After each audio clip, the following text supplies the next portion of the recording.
ফেরেশতা বলে শুধু আয়, শুধু তুমি 4 তলায় বসে বিরিয়ানি খাও আর তোমার পাশের বাড়ির লোক সে মুড়িও পায় না, তোমার খাওয়াটা হারাম হয়ে গেছে। খাওয়া কি হয়ে গেছে? হারাম। এই যে শয়তান চালু করেছে যাকাত সুদ ব্যবস্থা। কি ব্যবস্থা? কি ব্যবস্থা? সুদ ব্যবস্থা। আর ইসলাম শরিয়াত শুরু করেছে যাকাত ব্যবস্থা। সুদ কি আর যাকাত কি বুঝেন? আপনারা শুধু একটু ধৈর্য ধারণ করে শুনুন যে যাকাত কি আর সুদ কি। দেখেন শয়তান যেটা চালু করেছে সুদ ব্যবস্থা, ওর মানে হচ্ছে গরিবদের কাছ থেকে ধনী না নিয়ে আরো বেশি ধনী হবে, ধনীরা গরিবদের কাছ থেকে নিয়ে ধনী হবে। আর যাকাত ব্যবস্থা হচ্ছে ধনীদের কাছ থেকে গরিবরা নিয়ে ধনী হবে। জোরে বল সুবহানাল্লাহ। বান্দারে, তোমার টাকা পয়সা আছে, সব কিছু আছে, পাশের বাড়ির একটা মেয়ে, তার বিবাহ শাদী হয় না টাকার জন্য, টাকা নাই ওই জন্য বিবাহ শাদী হয় না। আল্লাহ রাব্বুল আলামিন তোমাকে টাকা দিয়েছে, তোমার কর্তব্য হলো ওই টাকার যাকাত বার করে সেই মানুষের কাছে যাইয়া তার কত টাকা দরকার সব টাকা বুঝাইয়া দিয়া তার মেয়েটার বিবাহের ব্যবস্থা তুমি করে দেবে। জোরে কোন সুবহানাল্লাহ। আমরা কি মনে করি?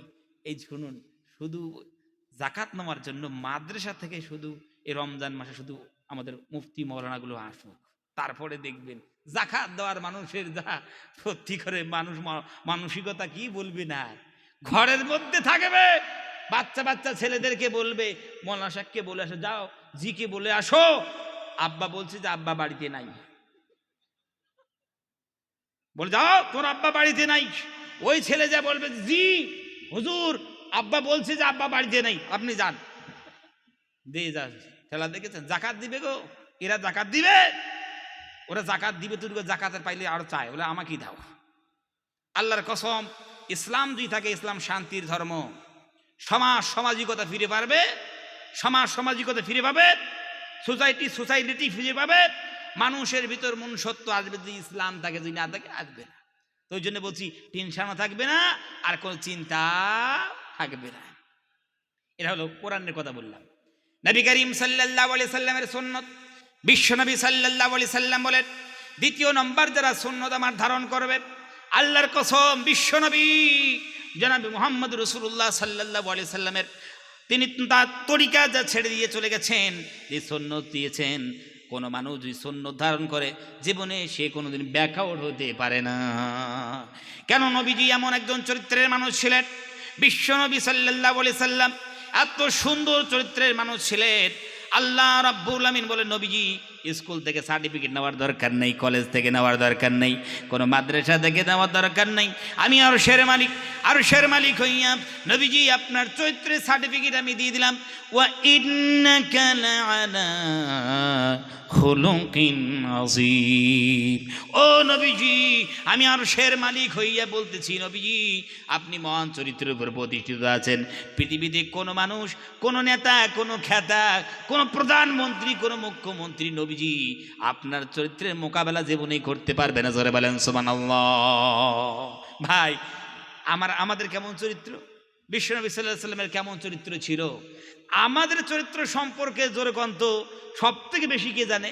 বলেন, একটু আওয়াজ দেন, কে জানে? আল্লাহর পরে কে জানে? স্ত্রী জানে, তাই না? আপনার পাওয়ার থাকতে পারে, আপনি এই সমাজে ঘোরাঘুরি করেন, আপনার দাপট থাকতে পারে, ঘরে গেইলে শুধু যান, আপনাকে অ্যাপ্লিকেশন করতে হবে যে একটা চা পাওয়া যাবে, একটা চা পাওয়া যাবে, এক কাপ চা কি এখন বানা যাবে, একটু দিবে একটু। স্ত্রী ওখানে বসে থাকো, অসময় চা চায়। আপনার দাপট চলে সমাজে, ঘরের ভিতরে চলবে না। কেন? স্ত্রী আপনার বাইরের ভিতরে সবগুলো ভালোভাবে জানে, ঠিক কিনা?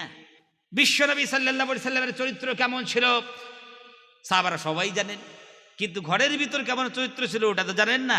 একজন সাহাবী সরাসরি ডাইরেক্ট হযরত আয়েশা সিদ্দিকা রাদিয়াল্লাহু তাআলা আনহার কাছে গিয়েছেন যে ইনাকে জিজ্ঞেস করি, ওনার স্ত্রী, আল্লাহর নবীর স্ত্রী হযরত আয়েশা সিদ্দিকা রাদিয়াল্লাহু তাআলা আনহাকে একটু জিজ্ঞেস করি ওনার বাইরের ভিতরের চরিত্র কেমন ছিল।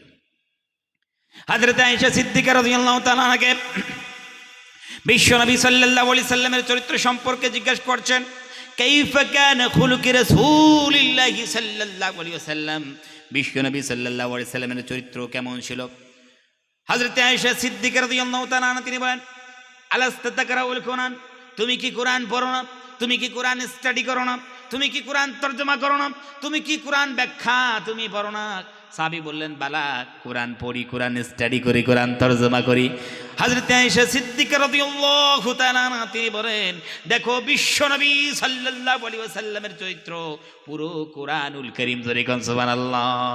তুমি যদি আল্লাহর নবীর চরিত্রে চরিত্রবান হতে চাও, আল্লাহর নবীর আদর্শে আদর্শবান যদি তুমি হতে চাও, কোরআনের আদর্শে আদর্শবান হয়ে যাও, বিশ্বনবী সাল্লাল্লাহু আলাইহি ওয়াসাল্লামের চরিত্রে চরিত্রবান হতে পারবে, জোরে কোন সুবহানাল্লাহ। এত সুন্দর চরিত্রের মালিক ছিলেন হযরত আয়েশা সিদ্দিকা রাদিয়াল্লাহু তাআলা আনহা বলেন, নবী করিম সাল্লাল্লাহু আলাইহি ওয়াসাল্লাম এত বেশি চরিত্রের মালিক ছিলেন, আল্লাহর নবী যখন ঘরে ঢুকতেন, আল্লাহ নবী সাল্লাল্লাহু আলাইহি ওয়াসাল্লাম ঘরে ঢুকতেন, সালাম দিয়ে ঢুকতেন। আর আমি আয়েশা রান্না বান্নার কাজ এখন কমপ্লিট হয় নাই, এখন আমি রান্না বান্নার কাজে আমি মশগুল আছি। আল্লাহ নবী সাল্লাল্লাহু আলাইহি ওয়াসাল্লাম তিনি আমাকে ডাক দিয়ে বলতেন, আয়েশা রে, তাড়াহুড়া করে রান্না বান্না করার কোনো দরকার নাই, ও আয়েশা আস্তে আস্তে তুমি রান্না বান্না তুমি করো। এই বলে বিশ্বনবী সাল্লাল্লাহু আলাইহি ওয়াসাল্লাম নিজের তরবারিখানা মাটিতে রেখে দিয়ে তরকারি কুটি কুটি আমি আয়েশার সাহায্য করেছেন, জোরে কোন সুবহানাল্লাহ। হায় রে, এত সুন্দর চরিত্রের মানুষ। আজ আমাদের কি অবস্থা গো, শুধু চাকরি বাকরি ব্যবসা বাণিজ্য থেকে বাড়ি যখন আমরা আসবো, আসার পর দেখি যে রান্না বান্না এখন হয় নাই, এখনও শুধু কি কুকার সিটি মারছে, কি মারছে, ওই কুকারের সিটি দেখে ওর সর্বনাশ, কি গরম, 36,000 ভোল্টেজ গায়ের মধ্যে ফিট হয়ে যায়। কতগুলো মানুষ এমন আছে রান্না করে ঢুকে হাড়ি পাতল যা আছে সব লাথি মেরে বাইরে ফেলে দেয়। কত সুন্দর চরিত্র গো, সোনার মতন চরিত্র। আহা গো, আল্লাহর নবীর কি চরিত্র ছিল। একজন মা বোন বাড়িতে কত যে কাজ করে, কত প্রকার কাজ করে আল্লাহই জানে। সব কাজ করতে করতে কিনে একদিন দুই দিন রান্না বান্না একটু দেরি হইলে যে কি হইল, আল্লাহ নবী সাল্লাল্লাহু আলাইহি ওয়াসাল্লামের চরিত্র যদি থাকতো, কসম খোদার, এইরকম সমাজে মানুষ খুঁজে পাওয়া যাইতো না। কত মহব্বত করতেন, কত ভালোবাসতেন স্ত্রীদেরকে। আর আমাদের যার না, আমাদের স্ত্রীদেরকে একটু জিজ্ঞাসা করেন যে সলিমুদ্দিনের আব্বার ব্যবহার কেমন, তারপরে বলবো আমি বলেই তো এই বাড়িতে আসি, টিকতে পেরেছি। আমি বলেই তো এই বাড়িতে টিকতে পেরেছি, অন্য কোনো মেয়ে হলে কতদিন এদেরকে জেলের ভাত খাওয়াই তো। তাই এরকম চরিত্র আমাদের, বলে মানুষ হইল নাকি।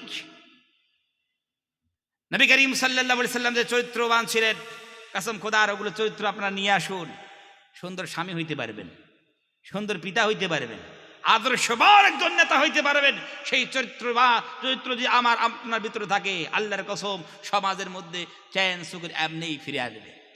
হযরত আয়েশা সিদ্দিকা রাদিয়াল্লাহু তাআলা আনহা বলেন, বিশ্বনবী সাল্লাল্লাহু আলাইহি সাল্লাম এত বেশি মহব্বত করতেন, এত বেশি আমাকে মহব্বত করতেন, খাইতে যখন বসতাম প্লেট হইতো একটা, লোক আমরা দুইজন, এক প্লেটের মধ্যে খাইতাম।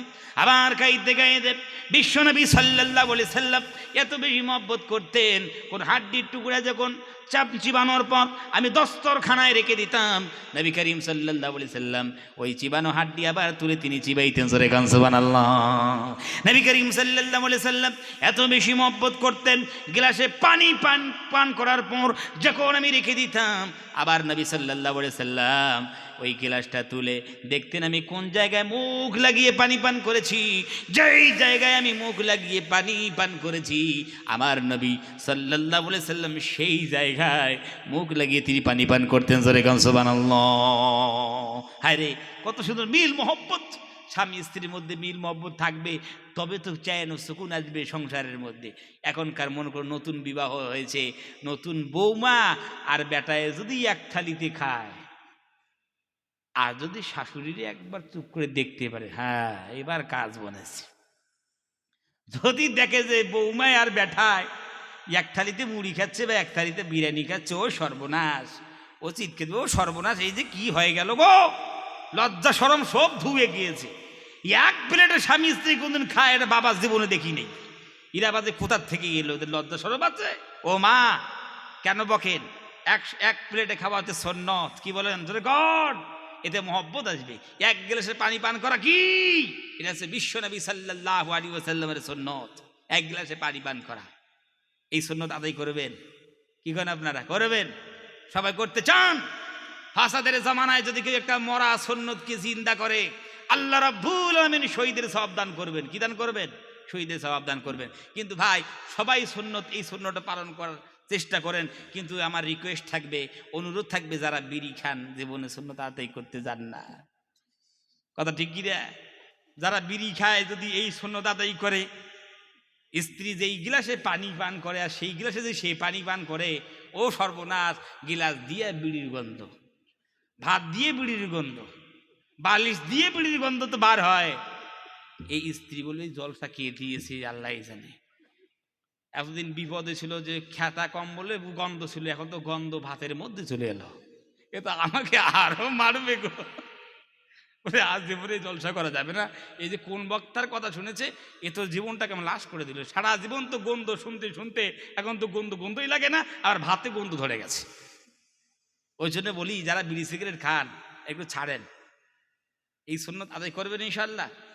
বিড়ি সিগারেট সব খাওয়া বাদ দেন, দিয়ে এই সুন্নত ইনশাল্লাহ আদায় করবেন ইনশাল্লাহ। তাতে মহব্বত পড়বে। আমাদের তো আজ স্বামী স্ত্রীর সঙ্গে সম্পর্ক কেমন, সাপ আর নেউলে যেমন সম্পর্ক, কত মধুর সম্পর্ক। কি কন আপনারা? নেউলে বুঝেন না? বুঝেন না? বিজি বুঝেন? তা বুঝেন না? আপনাদের এদিকে কি বলে আল্লাহ জানে। কত